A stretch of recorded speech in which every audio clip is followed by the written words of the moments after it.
Local law enforcement say they've seen an increase in animal-related accidents recently, and they say tall corn and fields along rural highways and roads could be partly to blame. They want to remind drivers to slow down, not only for their own safety, but for the safety of everyone else. WGEM's Frank Healy reports. Sometimes you're used to looking across a field or around a corner, but when that corn is a nice 6 feet tall, you're not going to be able to see around it. You're not going to be able to see through it. And you're going to have to really be concerned what's on the other side. Rawls County resident Don Martin says as a farmer and motorcyclist, this time of year is always concerning. It can be very difficult.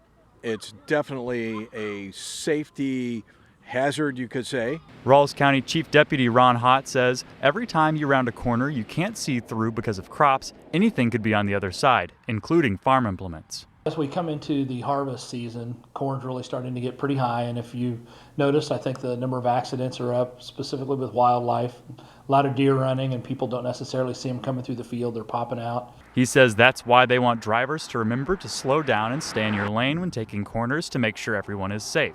You don't necessarily see what's there. You can't see where normal time of the year when the corn's not high, you can see maybe a mile down the road. When you come to some of these curves, you can't see anything. Martin says it's also just the right thing to do. It's absolutely a safety matter, especially if you've got your family. Frank Healy, WGEM News, Rawls County, Missouri. Frank, thank you so much. Missouri State Highway Patrol officials say it's also important to give farm equipment the proper space they need on highways. And for you farmers out there, make sure your equipment has the right lights on and make sure they're clean when you enter the roadways.